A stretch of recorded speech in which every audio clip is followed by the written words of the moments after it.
Yes, I do agree with this phrase as it explains all the content of this movie. So, based on the phrase, in LA nobody touches you, we are always behind this metal and glass.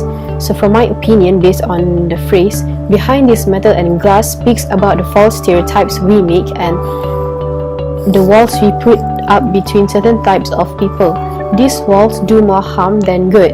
For example, when Sandra Bullock assumed that the two black guys were going to do something bad to her, she was maybe guessing or assuming things based on what she sees, and maybe she has experience with black guys.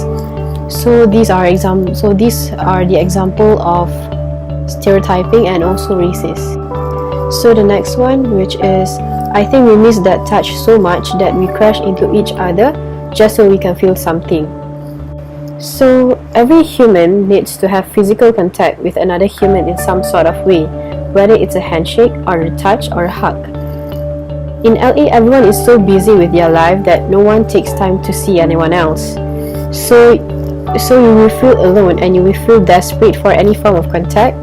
So people unconsciously commit violence or commit extreme acts in order to receive that direct contact we so desire from another human being. For the phrase, we miss that touch so much that we crash into each other just so we can feel something. In my opinion, that phrase shows that we need love, understanding and acceptance.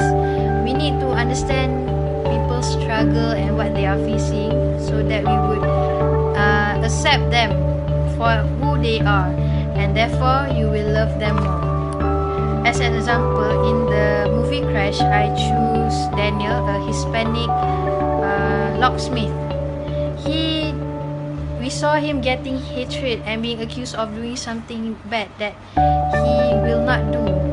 For instance, when he changed the lock in Jean Cabot's house after she was being hijacked by two men, she was so upset with the situation that after Daniel changed her locks, she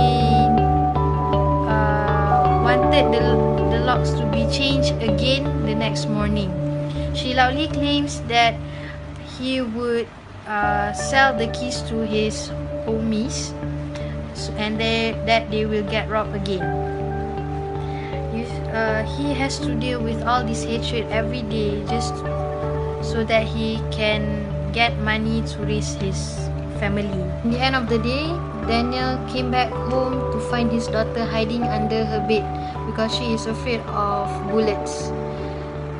You see, Daniel also faced danger. He is also scared of the world. But people don't understand his situation and yet assume he is dangerous because of his background. Sorry, I think the scene where involved with this phrase is the scene where the two black guys, where the police asked them to stop the car, and then in that car have two black guys, where is the one is the robber and the one is the good guy. But the robber is hide in the car and the good guy just went out the car, and but he bring the gun because he's scared of the police will shoot him or will arrest him. So when he's out, then the police angkat pistol, but the next police ask his friend to put the gun down, but they refuse because they didn't believe that black guy. But then they put their gun down, and because the white policeman that asked his friend to put their gun down recognized that guy, because that white policeman with his friend pernah tahan that guy with his wife and did something bad, and he felt guilty. So then he just let he just let the black guy left. That's all. Thank you. I'm going to talk on one of the scene that is related to the phrase in that movie. It's when Hansen shoots Peter. Peter, who is hitchhiking, is picked up by Hansen. Peter sees that Hansen has a small statue of Saint Christopher, like his own. He begins to laugh as he realizes that they have so much in common, but Hansen thinks that he is being laughed at. Hansen pulls over and tells Peter to get out if he wants to be funny. Peter moves to pull the statue out of his pocket in explanation, but Hansen believes he is pulling out the gun and mistakenly shoots and kills Peter. Hansen dumps the body in the bush beside a road, then tortures his own car. Peter is revealed to be Walter's missing brother. Waters and his brother meet at the morgue, where Dory is revealed to be a coroner and Waters promises to find who is responsible. Mrs. Waters blames her surviving son for his brother's death, claiming he was always too busy to look for Peter.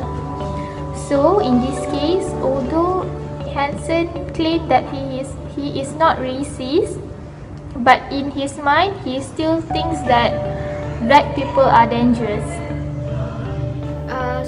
So I will tell you a scene that relate to the phrase that has been explained before. So the scene is where an officer named John Ryan who follows a black navigator. Although his partner said that that's not the same car that had been hijacked before, he still pulled over the car.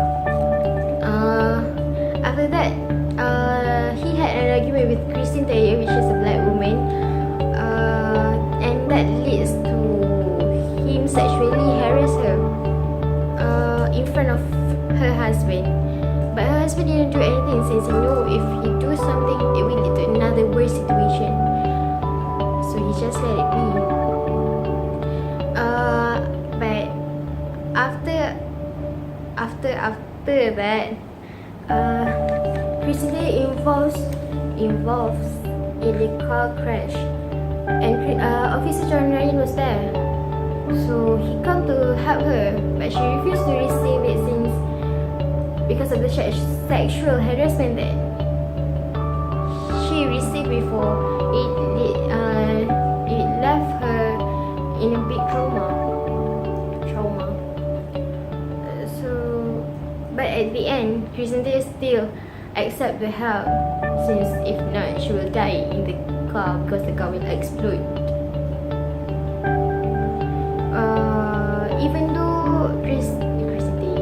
Even though John Ryan is a bad character in this movie, but he still has his own good side, which is he took care of his father because his father was sick.